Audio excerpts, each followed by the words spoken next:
Hola chicos, ¿qué tal?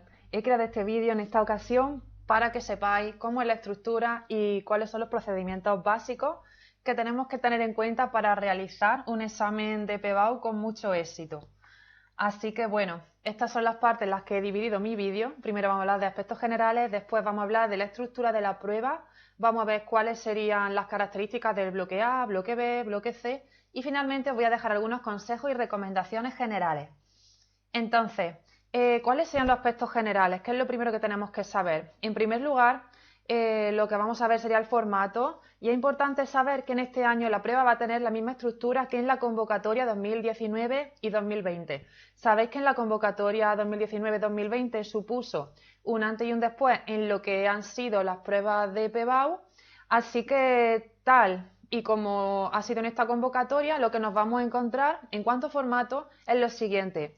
Tenemos tres bloques, el bloque A es comprensión lectora, bloque B sería el uso de la lengua, gramática y vocabulario y el bloque C sería redacción. Entonces, ¿cuál es la diferencia con respecto a los exámenes anteriores? La diferencia es que no tenemos dos opciones entre las cuales tenemos que elegir una, sino que tenemos que realizar tres bloques y en cada uno de los bloques pues nos van a proporcionar distintas opciones entre las cuales tendremos que seleccionar la que nosotros pensamos que se nos vaya a dar mejor. Un aspecto que sí que se mantiene y que es común con otros exámenes de PBAU sería la duración, que es de 1 hora y 30 minutos y algunas de las instrucciones más importantes serían que el examen estará redactado íntegramente en inglés y que deben responderse únicamente en inglés, por lo tanto. También no se permite diccionario, tal y como se suponía. Y también una cosa en la que se ha hecho hincapié sería que las preguntas deben ser respondidas en el orden en el que aparecen en el examen. Esto, de verdad, el orden y la claridad es súper importante porque desde luego que va a dar al corrector una muy buena impresión o muy mala impresión y va a hacer que esté más predispuesto a ponernos mejor o peor nota. Así que muy importante la claridad del orden y en el caso en el que pues por cualquier motivo nos hayamos equivocado y tengamos que volver a hacer una pregunta en un sitio donde no tendría que estar, tiene que estar muy bien numerada y que no haya ningún lugar a duda. Y ahora vamos a analizar con más detenimiento cada uno de los bloques que nos vamos a encontrar en la prueba. Veis que aquí he incluido una imagen en la que podéis ver una pequeña parte de la prueba, así que lo que quiero es enseñaros un ejemplo y después pararme a analizar la pregunta que se presenta. Bueno, empezamos por el bloque A. El bloque A sería una comprensión lectora. Entonces, podéis ver un ejemplo de comprensión lectora a la derecha en esta imagen. Veis que hay preguntas que van desde la 1 hasta la 8 y la 8, aunque no se vea, pues se divide en 8.1 y 8.2. Y bueno, ¿qué tenemos que saber antes de nada? Mirad, hay dos textos, Text 1 y Text 2. Entonces tenemos que elegir uno de ellos y realizar todas las preguntas que vienen en ese texto. No podemos mezclarlas. Entonces lo ideal sería que dedicáramos quizás 2 minutos a echarle un vistazo a el tipo de preguntas que tienen, qué se nos va a pedir de vocabulario, si entendemos las expresiones principales y que nos decidamos por uno de los textos. Ya os digo que puede ser uno o dos y no se podrían mezclar. Y aquí, ¿cuáles son las preguntas? La primera que nos vamos a encontrar sería de elegir y escribir la opción correcta. En este caso, pues tenemos que elegir entre 4 opciones. Solamente señalamos A, B, C o D. Una solamente sería la correcta. Después, en el segundo, lo que tenemos en este tipo de preguntas sería: ¿son estas oraciones verdaderas o falsas? Justifica tus respuestas con las palabras o expresiones del texto o utiliza tus propias palabras. Y después hay otro tipo de pregunta que sería: encuentra en el texto y tenemos un sinónimo o antónimo para y nos dan el ejemplo. Y entre paréntesis sí que nos va a venir el tipo de palabra. No tenemos por qué poner nosotros el tipo de palabra ni tampoco tenemos por qué poner la línea. Simplemente pues ponemos la palabra. Y después también hay un ejercicio que sería de encuentra en el texto una palabra o expresión que signifique y nos van a proporcionar una definición. Así que algunas aclaraciones serían las que vienen aquí escritas. Es decir, cada pregunta va a valer 0,5 puntos. Ahora, en la pregunta o en las preguntas que son de true o false, tenemos que tener cuidado y poner T o F. Es decir, en ningún caso podríamos poner la V de verdadero, que es lo que se utiliza en español. Tenemos que tener eso muy en cuenta. Y para la justificación se nos ha especificado que tenemos que copiar literalmente lo que viene en el texto. Es preferible copiarlo todo, entonces serán aproximadamente unas 2 líneas y lo ideal es que copiemos todo lo que viene. ¿Qué pasa si tenemos muy poco tiempo, nos quedan 2 minutos, bueno, nos agobiamos y tenemos que hacerlo súper rápido?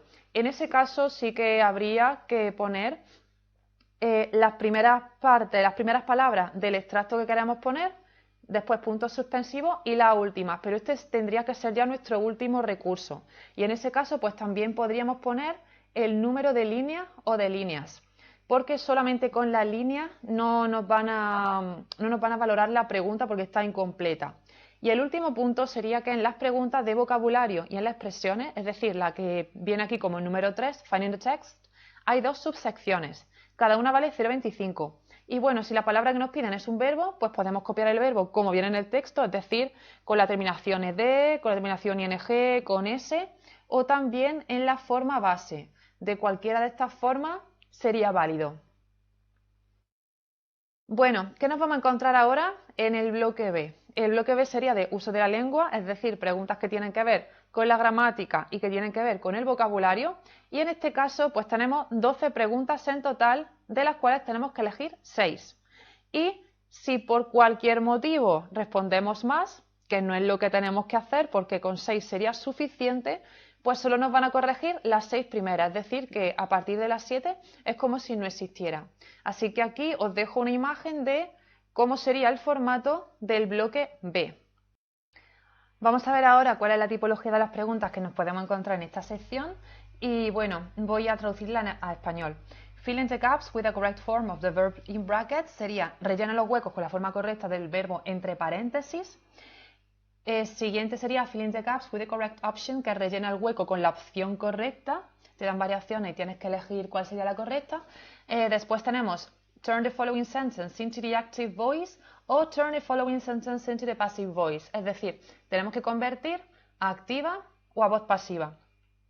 Siguiente sería give a question for the underlined words, que es haz una pregunta para las palabras subrayadas. El siguiente sería join the following sentences using a relative, make changes if necessary. Une la siguiente frase utilizando un relativo y haz cambios si es necesario.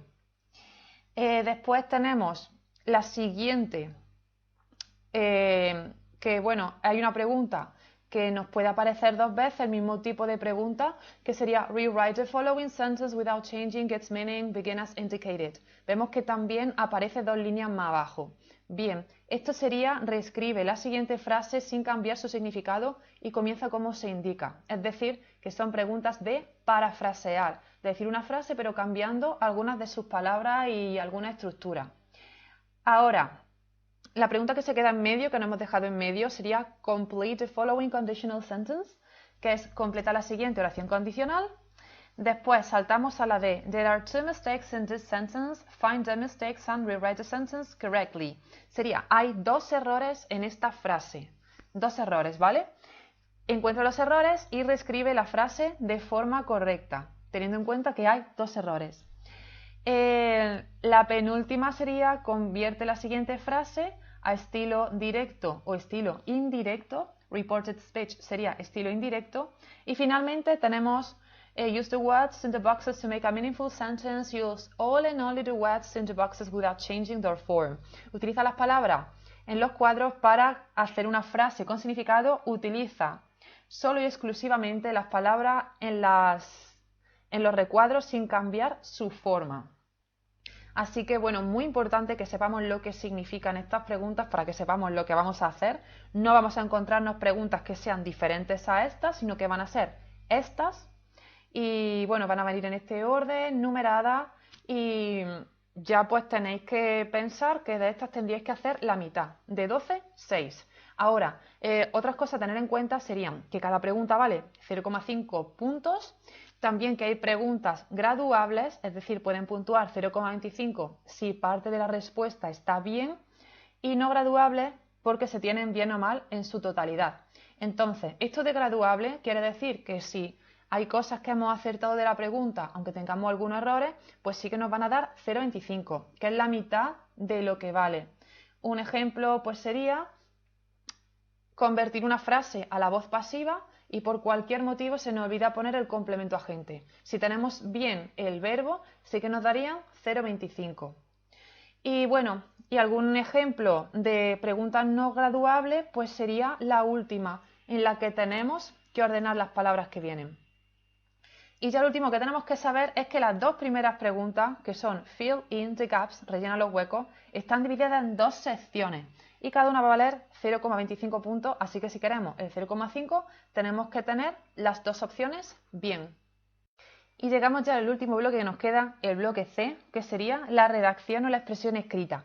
Aquí lo que nos vamos a encontrar serían dos propuestas de texto que sabemos que son casi con total seguridad argumentativo o de opinión, y en este caso pues tenemos que elegir solamente una. ¿Qué quiere decir esto de argumentativo o de opinión? Argumentativo es lo que conocemos como for and against essay, es decir, tenemos que dar en uno de los párrafos opiniones a favor y en otro opiniones en contra.